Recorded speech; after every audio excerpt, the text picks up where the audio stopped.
Dear students, मराठीच्या सेशनमध्ये तुम्हा सर्वांचे हार्दिक स्वागत.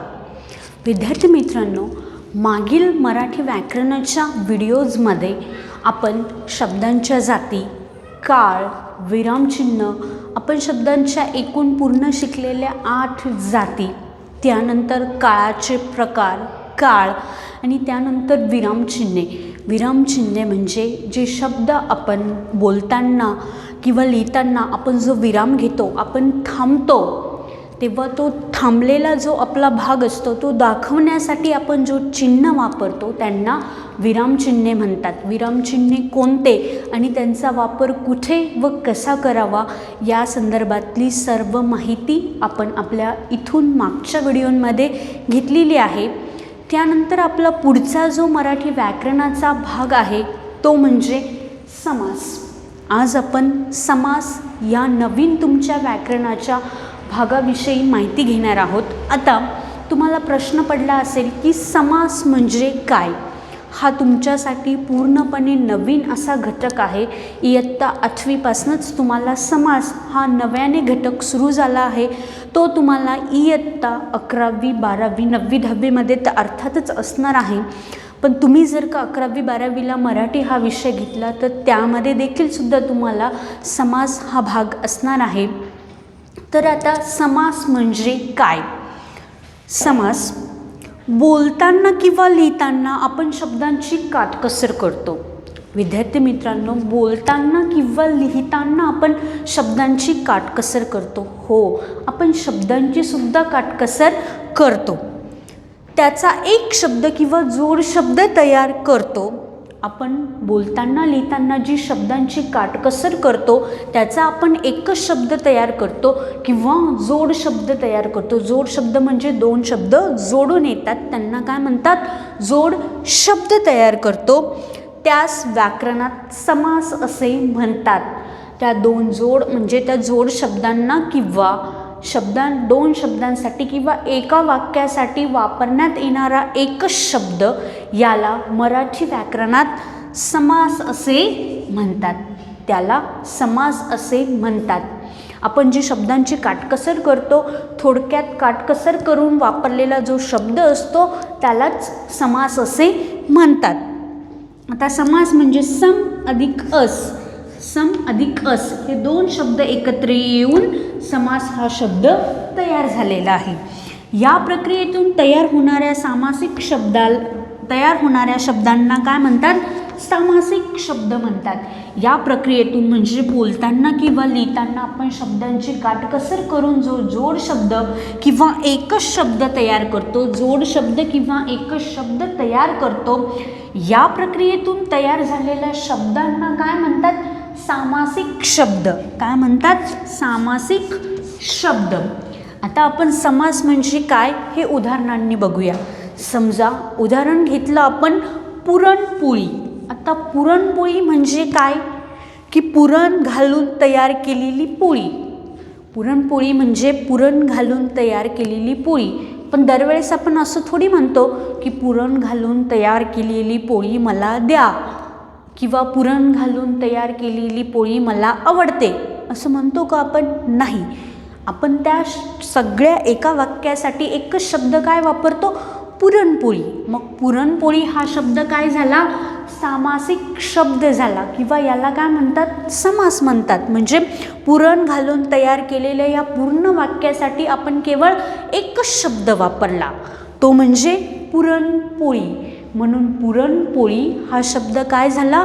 सामासिक शब्द झाला. दुसरं उदाहरण आहे मसाला भात. आता मसाला भात तर तुम्हाला सगळ्यांना आवडीचाच असेल. मसाला भात म्हणजे थोडक्यात काय की मसाला घालून किंवा वेगवेगळे जे आपले मसाल्याचे पदार्थ असतात ते घालून तयार केलेला भात म्हणजे मसाला भात. आता तो जिरा राईस असतो, प्लेन राईस असतो, वेगवेगळे भाताचे प्रकार असतात. आपण ते प्रत्येक वेळेस असं म्हणतो की मसाला घालून तयार केलेला भात, असं दरवेळेस म्हणत नाही. आपण त्या सर्वांसाठी एकच शब्द वापरतो, तो म्हणजे मसाला भात. मग मसाला भात हा काय झाला? सामासिक शब्द झाला.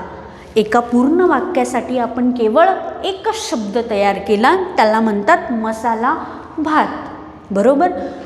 ही झाली आपली समासाची व्याख्या. समास म्हणजे काय हे नेमकं तुम्हाला समजलं असेल. बोलताना किंवा लिहिताना आपण शब्दांची जी काटकसर करतो आणि काटकसर करून एकाच वाक्यासाठी किंवा शब्दांसाठी आपण एकच शब्द वापरतो किंवा जोड शब्द वापरतो, त्यांना समास असे म्हणतात.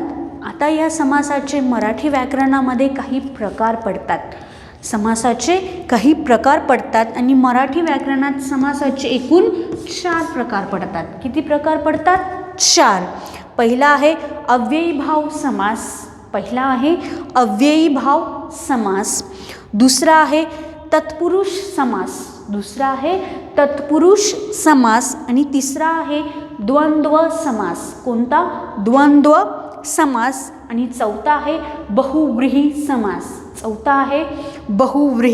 समास. समासाचे जे 4 प्रकार आहेत ते म्हणजे अव्ययीभाव समास, तत्पुरुष समास, द्वंद्व समास आणि बहुव्रीही समास. नावं बघून तुम्हाला नक्कीच टेन्शन आलं असेल, पण टेन्शन घ्यायचं काहीही काम नाही आहे. आपण अत्यंत सोप्या पद्धतीने प्रत्येक प्रकाराची फक्त व्याख्या बघू आणि उदाहरण बघू. जेव्हा आपण व्याख्या आणि उदाहरण बघणार तेव्हा तुम्हाला अत्यंत हे समासाचे प्रकार सोपे वाटतील. ओके, आता आपण प्रकार बघूया. समासाचे जे 4 प्रकार आहे त्या प्रकारांमधला पहिला प्रकार तो म्हणजे अव्ययीभाव समास. विद्यार्थी मित्रांनो, अव्ययीभाव समास म्हणजे काय? तर ज्या समासातील पहिले पद, आता समजा पहिले पद म्हणजे काय? आता मी समजा रानवन हा शब्द घेतला, तर पहिले पद म्हणजे काय हे तुम्हाला समजवण्यासाठी मी हे फक्त उदाहरण घेतलेलं आहे.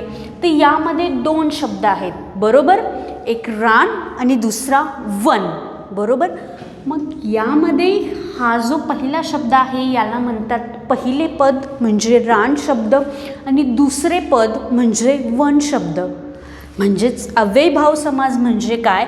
ज्या समासातले पहिले पद म्हणजे पहिला शब्द, 2 शब्द एकत्र आहेत आणि त्या 2 शब्दांमधला पहिला शब्द प्रधान आहे. प्रधान म्हणजे महत्त्वाचा. पहिला शब्द महत्त्वाचा आहे. तसेच त्याचा वापर हा क्रियाविशेषणासारखा होतो. क्रियाविशेषणाची व्याख्या तुम्हाला तर माहितीच आहे की क्रियापदाविषयी विशेष माहिती सांगणाऱ्या शब्दाला क्रियाविशेषण असे म्हणतात. विशेषण म्हणजे नाम आणि सर्वनाम यांविषयी विशेष माहिती सांगणाऱ्या शब्दाला विशेषण म्हणतात. पण अव्ययीभाव समासातला शब्द हा क्रियाविशेषणासारखा वापरला जातो. क्रियाविशेषण म्हणजे क्रिया म्हणजे तुमचे क्रियापद. क्रियापदाविषयी विशेष माहिती सांगणाऱ्या शब्दाला क्रियाविशेषण असे म्हणतात. आणि हा अव्ययीभाव समास हा क्रियाविशेषणासारखा वापरला जातो. त्यातलं पहिलं पद हे महत्त्वाचं असतं. अव्ययीभाव समास म्हणजे काय? पहिले पद महत्त्वाचे आणि तो क्रियाविशेषणासारखा वापरला जातो. आता उदाहरण बघूया. रानो राणी. आता यात 2 शब्द आहेत ते म्हणजे रानो राणी. याचा अर्थ एकच आहे की रानो राणी म्हणजे प्रत्येक रानात, आणि महत्त्वाचा शब्द आहे तो म्हणजे रान, आणि राणी हा शब्द त्याला जोडून आलेला आहे. त्याचं या शब्दात विशेष असं काहीही महत्त्व नाही. प्रधान शब्द जो आहे तो आहे फक्त रान. आणि आपल्या अव्ययीभाव समासाची व्याख्या आहे की पहिलं पद हे प्रधान असतं. कोणतं पद प्रधान असतं? पहिले पद प्रधान. म्हणून जर का तुम्हाला तुमच्या परीक्षेत प्रश्न आला की पुढील समासांचे सामासिक शब्दांचे प्रकार ओळखा आणि त्यात असला शब्द रानो राणी, तो कुठलाही विचार न करता उत्तर लिहायचं आहे अव्ययीभाव समास. कारण की राणी या शब्दाला काहीही महत्त्व नाही आहे. महत्त्व आहे ते रानो राणी. रानो म्हणजे रान या शब्दाला, आणि त्याचा अर्थ होतो प्रत्येक रानात, बरोबर? दुसरा शब्द आहे आपला दारोदारी. दारोदारी. आता दारोदारी म्हणजे काय? प्रत्येक दारी. यामध्ये सुद्धा पहिला जो शब्द प्रधान, पहिलं जे पद आहे ते प्रधान आहे, ते म्हणजे दार. आणि दारी या शब्दाला विशेष असे काहीही महत्त्व नाही, तो फक्त त्याला जोडून आला आहे. प्रत्येक दारी असं वाक्य बोलण्यापेक्षा आपण बघितली समासाची व्याख्या की शब्दांची काटकसर करणे म्हणजे समास. म्हणून प्रत्येक दारी असं बोलण्याच्या ऐवजी आपण वापरतो दारोदारी. बरोबर. प्रधान पद कोणतं आहे तर पहिलं, आणि ते आहे दार. म्हणून रानोराणी, दारोदारी यांसारखे जे शब्द आहेत ते कशाचे उदाहरणं आहेत? अव्ययीभाव समासाचे. त्यानंतर आपला दुसरा जो समास आहे तो म्हणजे तत्पुरुष समान. याच्या विरुद्ध, अव्ययीभाव समासाच्या विरुद्ध ज्या समासातील दुसरे पद प्रधान असते. आता इथे या समासाच्या प्रकारामध्ये काय होतं? पहिलं पद महत्त्वाचं होतं, म्हणजे रान आणि वन हे जे दोन शब्द आहेत त्यातला जो रान शब्द होता याला महत्त्व दिलेलं होतं, तो आहे पहिलं पद, आणि वन हा शब्द होता दुसरे पद. तर ह्या समासामध्ये दुसऱ्या पदाला महत्त्व दिलेलं असतं. ज्या समासातील दुसरे पद प्रधान असते व त्याचा विग्रह करण्याच्या दृष्टीने प्रत्यय घ्यावा लागतो. आता तुम्ही इयत्ता 7वीमध्ये विभक्ती प्रत्यय तर शिकलेच असणार. प्रथमा प्रत्यय, द्वितीय प्रत्यय, तृतीय प्रत्यय म्हणजे चे, चाची, सलानाते, हून, हून, पंचमीचे पद, हे जे विभक्तीचे प्रत्यय आहेत त्या प्रत्ययांचा हा समास दाखविताना आपल्याला मदत घ्यावी लागते. म्हणजे आता प्रत्ययाचं उदाहरण घेतलं म्हणजे अयोग्य. अयोग्य या शब्दामध्ये मुख्य जो शब्द आहे तो फक्त काय आहे? योग्य. आणि यामध्ये विभक्ती प्रत्यय आलेला आहे अ. विभक्ती प्रत्यय फक्त त्याला जोडून आलेला आहे अ. पण अ या शब्दाने शब्दाचा पूर्ण अर्थच बदलून टाकला. योग्य, बरोबर. योग्य म्हणजे योग्य असलेला. पण आपण विभक्ती प्रत्यय लावलं, ते कोणतं विभक्ती प्रत्यय लावलं? अ. पण योग्य शब्दाच्या पुढे अ हे प्रत्यय लावलं म्हणून शब्दाचा अर्थ पूर्णपणे बदलून गेला की योग्य नसलेला. बरोबर. या समासामध्ये आपण प्रत्ययांचा सुद्धा वापर करतो. त्या शब्दाचा विग्रह करताना म्हणजे त्या शब्दाचा अर्थ जाणून घेताना, तो मोड करताना आपण प्रत्ययांचा सुद्धा उपयोग करतो. आणि याच्यातला दुसरे पद हे प्रधान असते, दुसरे पद हे महत्त्वाचे असते. त्याला काय म्हणतात? तत्पुरुष समास. उदाहरणार्थ तोंडपाठ, यामध्ये सुद्धा प्रत्यय आलेला आहे ने. पाठ केलेले आहे, पण कशाने पाठ केलेले आहे? तोंडाने पाठ केलेले आहे. म्हणून महत्त्वाचा जो शब्द होता, आपलं महत्त्वाचं जे पद होतं ते काय होतं? दुसरे पद महत्त्वाचे होते, पाठ करणे. त्याचा अर्थ काय होतो? तोंडाने पाठ केलेला. बरोबर. तोंड पाठ. त्यानंतर दुसरं उदाहरण होतं राजमहल. राजमहल म्हणजे राजाचा महल. महल आहे पण तो कोणाचा आहे? राजाचा आहे, सावकाराचा आहे, राणीचा आहे का कोणाचा आहे? यामध्ये सुद्धा दुसरे पद आपले महत्त्वाचे होते. महल, राजाचा महल. प्रत्यय आलेला आहे चा. त्यानंतर अयोग्य, योग्य नसलेला. आपण इथे बोललं आहे की त्याचा विग्रह करताना, मोड करताना, अर्थ जाणून घेताना आपण विभक्ती प्रत्ययांचा वापर करतो. विभक्ती प्रत्यय तुम्ही चांगल्या प्रकारे अभ्यास केलेला असेल. आणि अजूनसुद्धा मी सांगेल की विभक्ती प्रत्ययांचा जो तक्ता येतो प्रत्येक वर्गात 6वीपासून आपण तो शिकतो. प्रथमाचे प्रत्यय कोणते, द्वितीयाचे प्रत्यय कोणते, तृतीयाचे कोणते, चतुर्थी प्रत्यय कोणते, पंचमा प्रत्यय कोणते, हे सगळ्या प्रत्ययांचा अभ्यास तुम्ही केलाच असेल. त्यातलं हे अ हे प्रत्यय आलेले आहे योग्य नसलेला. ग्रंथकार. आता हा ग्रंथकार. आता ग्रंथकार म्हणजे या शब्दाचा अर्थ काय होतो? ग्रंथ लिहिणारा. ग्रंथकार म्हणजे काय? ग्रंथ लिहिणारा. लिहिणारा कार हे काय आलेलं आहे? प्रत्यय आलेला आहे. आणि कारचा अर्थ आपल्याला इथे घ्यायचा आहे लिहिणारा. ग्रंथकार, कीर्तिकार, कीर्ती बनवणारा. हे वेगवेगळे जे कार म्हणजे प्रत्यय जोडून आलेले जे शब्द असतात ते कोणत्या समासाचे असतात? तत्पुरुष समासाचे. आता तुम्ही ग्रंथ लिहिणारा असं म्हणतो का आपण? नाही. प्रत्येक पुस्तक ग्रंथ जर का तुम्ही बघितला तर तिथे ग्रंथ लिहिणारा असा शब्द नसतो, तर ग्रंथकार असा शब्द असतो. त्याचा अर्थ असतो ग्रंथ लिहिणारा. आपली समासाची व्याख्या आहे की शब्दांची काटकसर. म्हणूनच यासाठी व ग्रंथ लिहिणाऱ्यासाठी शब्द काय आहे? ग्रंथकार. आणि जिथे दुसरे पद महत्त्वाचे असते, दुसरे पद महत्त्वाचे म्हणजे थोडक्यात काय की त्या वाक्याला, त्या शब्दाला अर्थपूर्ण ज्या शब्दाने, आता इथे तुम्ही भरपूर ग्रंथ शब्द लिहिला, पण हा ग्रंथ शब्द पूर्ण केव्हा झाला? त्याला जेव्हा कार जोडलं, त्याला पूर्णत्व केव्हा आलं की ग्रंथ लिहिणारा असा अर्थ आपल्याला समजून घ्यायचा आहे. म्हणून जिथे दुसरे पद महत्त्वाचे असते तिथे तत्पुरुष समास असतो, आणि जिथे पहिले पद महत्त्वाचे असते तिथे अव्ययीभाव समास असतो. यानंतर आपला प्रकार 3 आहे, तो म्हणजे द्वंद्व समास. अव्ययीभाव, त्यानंतर तत्पुरुष समास, त्यानंतर द्वंद्व समास. आता द्वंद्व समास म्हणजे काय? ज्या समासात सामासिक शब्दातील दोन्ही पदं, ज्या समासात आता अव्ययीभावमध्ये पहिलं पद महत्त्वाचं होतं, तत्पुरुषमध्ये दुसरे पद महत्त्वाचे होते, आणि आता द्वंद्व समासामध्ये दोन्ही पदे महत्त्वाचे, दोन्ही पदे महत्त्वाची आहेत. ज्या समासात सामासिक शब्दातील दोन्ही पदे अर्थाच्या दृष्टीने समान दर्जाचे असतात, त्यांचा अर्थ आपल्याला समजून घेण्याच्या दृष्टीने ते समान दर्जाचे असतात, त्यांना, त्या समासाला द्वंद्व समास असे म्हणतात. उदाहरणार्थ बघा, बहीण भाऊ. बहीण व भाऊ दोघं पदं महत्त्वाचे आहे, बहीण पण महत्त्वाची आहे शब्दात आणि भाऊ पण महत्त्वाचा आहे.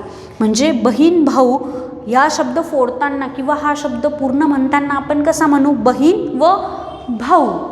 यामध्ये दोन्ही पदं महत्त्वाची आहेत ना, बहीण पण महत्त्वाची, भाऊ पण महत्त्वाचं आहे ना. पहिलं नुसतं बहीण म्हणून आपल्याला चालणार नाही, नुसतं भाऊ म्हणून आपल्याला चालणार नाही, तर आपल्याला दोन्ही महत्त्वाचे आहेत, बहीण व भाऊ. जिथे दोन्ही पदे महत्त्वाचे असतात तो समास असतो द्वंद्व समास. दोनचाच अर्थ, द्वचाच अर्थ काय होतो? दोन. द्वंद्व दोन्ही पदे महत्त्वाची असतात. दुसरं उदाहरण पशु पक्षी. पशु आणि पक्षी दोन महत्त्वाचे आहे. रानावनात पशु पक्षी आनंदाने राहतात. पशु पण आनंदाने राहतात आणि पक्षी पण आनंदाने राहतात. आपण असं नाही म्हणू शकत की जंगलात किंवा रानात फक्त पशुच आनंदाने राहतात, नाही, त्याबरोबर पक्षीही आनंदाने राहतात. म्हणून पशु पक्षी दोन्ही पदे महत्त्वाची. तिसरा खरे खोटे. खरे किंवा खोटे हे एक तर खरं असेल किंवा खोटे असेल, आपण असं म्हणू शकत नाही की नाही खरेच आहे, कारण की आपल्याला त्याविषयी एखाद्या घटनेविषयी पुरावा नसतो, तेव्हा आपल्यासाठी दोन्ही पदे महत्त्वाचे असतात. आपण विना पुराव्याचं म्हणू शकत नाही की हे खरेच आहे आणि विना पुराव्याचं असंही म्हणू शकत नाही की हे खोटेच आहे. आपण तेव्हा शब्द वापरतो हे खरे खोटे असू शकतो, मला माहीत नाही, तेव्हा दोन्ही पदे महत्त्वाची असतात. जेव्हा शब्दांमध्ये दोन्ही पदे महत्त्वाची असतात तेव्हा तो समास असतो द्वंद्व समास. बरोबर. अव्ययीभाव समास पहिले पद, तत्पुरुष समास दुसरे पद किंवा त्याला प्रत्यय लावलेले असतात, विभक्तीचे प्रत्यय. तिसरा होता द्वंद्व समास, ज्यामध्ये दोन्ही पदे महत्त्वाची असतात. आणि आपला चौथा आणि शेवटचा समासाचा प्रकार आहे तो म्हणजे बहुव्रीही समास. आता हा समास तर पूर्णच वेगळा आहे, ज्या समासामध्ये दोन्ही पदे महत्त्वाची नसतात. आता या समासामध्ये दोन्हीही पदे महत्त्वाची नसतात, या पदांच्या अर्थाशिवाय इतर पदांचा बोध होतो. म्हणजे या समासातील हा जो शब्द असतो, या शब्दामध्ये त्याचं पहिलंही पद महत्त्वाचं नसतं, दुसरंही पद महत्त्वाचं नसतं, दोन्ही शब्द मिळून, दोन्ही पदाचे शब्द मिळून तिसराच शब्द तयार होतो आणि तिसरंच पद महत्त्वाचं असतं. आता ते कसं, तर उदाहरणांनी बघूया. लंबोदर. लंबो आहे ज्याचे उदर, असा कोण? आता इथे पहिलं पद आहे लंबो आणि दुसरं पद आहे दर. लंबो म्हणजे लांब आणि दर म्हणजे पोट, उदर म्हणजे पोट. लांब आहे ज्याचे पोट, असं आपण कोणाला म्हणतो? गणपतीला. कोणाला म्हणतो? गणपतीला. लंबोदर. या दोन्ही पदांमधनं तिसराच कोणता शब्द मिळाला आपल्याला? गणपती. म्हणजे हे दोन्ही पदं आपल्यासाठी महत्त्वाचे आहे का शब्दाचा अर्थ घेण्यासाठी? नाही. यातनं जो शब्द तयार झाला तो आपल्यासाठी महत्त्वाचा आहे, तो म्हणजे गणपती. लंबो आहे, लंब आहे ज्याचे उदर, असा तो गणपती. बरोबर. म्हणजे दोन्ही पदे महत्त्वाची नाही. दुसरं उदाहरण आहे नीलकंठ. निळा आहे ज्याचा कंठ असा तो कोण? महादेव. निळा आहे ज्याचा कंठ. भगवान शंकरांनी जेव्हा विष प्राशन केलं होतं तेव्हापासून त्यांचा कंठ कसा झालेला आहे? निळा. म्हणून त्यांना नाव पडलेलं आहे नीलकंठ. निळा आहे ज्याचा कंठ असा तो भगवान शंकर म्हणजेच महादेव. यामधनं देखील आपल्याला तिसरा शब्द मिळाला, तो म्हणजे महादेव किंवा भगवान शंकर. दोन्ही पदं महत्त्वाचे नाही, नील पण महत्त्वाचं नाही आणि कंठही महत्त्वाचा नाही. तिसरा शब्द मिळाला तो म्हणजे महादेव. पुढचं उदाहरण बघू. वक्रतुंड. वक्र आहे ज्याचे तोंड वक्र आहे असा तो कोण? गणपती. दोन्ही शब्दांमधनं आपल्याला तिसरा शब्द मिळाला दोन्ही पदांपासून ना. वक्र म्हणजे वाकडे आणि तुंड म्हणजे तोंड. वक्र आहे ज्याचे तोंड असा तो गणपती. तिसरा शब्द आपल्याला मिळाला. म्हणून दोन्ही पदांना महत्त्व नाही. आणि अनाथ. अ म्हणजे नसलेला आणि नाथ म्हणजे आईवडील. ज्याला कोणीही नाथ नाही असा तो म्हणजे अनाथ. ज्याला कोणीही नाही असा तो अनाथ. मग तो कोणीही असू शकतो. यात पण अ या शब्दालाही अर्थ नाही आणि नाथ ही शब्दालाही अर्थ नाही. या अनाथ जो असेल त्याचे नाव म्हणजे आपलं उत्तर. बरोबर. म्हणजे बहुव्रीही समाज म्हणजे दोन्हीही पदे महत्त्वाची नसतात. त्यातनं आपल्याला तिसरा शब्द आपले उत्तर म्हणून मिळतो. नीलकंठ. निळा आहे ज्याचा कंठ असा तो महादेव. बरोबर. ह्या शब्दाची जेव्हा आपण फोड करतो, उकल करतो, तेव्हा आपल्याला उत्तर दुसरा शब्द मिळतो. म्हणून ह्या शब्दांमधले दोन्हीही पदं महत्त्वाची नसतात. त्याला काय म्हणतात? बहुव्रीही समास. अशा प्रकारे आज आपण समास हा आपला घटक पूर्ण केलेला आहे. समासाचे 4 प्रकार होते, ते म्हणजे अव्ययीभाव, तत्पुरुष, द्वंद्व आणि बहुव्रीही समास. मी अपेक्षा करते की तुम्हाला समास हा घटक समजला असेल. तुमचा जो स्वाध्याय असेल तो हा आहे की तुम्ही ह्या 4ही समासांच्या व्याख्या तुमच्या मराठी व्याकरणाच्या वहीत लिहायच्या आहेत उदाहरणांसहित. आजपुरता इतकेच. मी अपेक्षा करते की तुम्ही सुरक्षित आहात. धन्यवाद.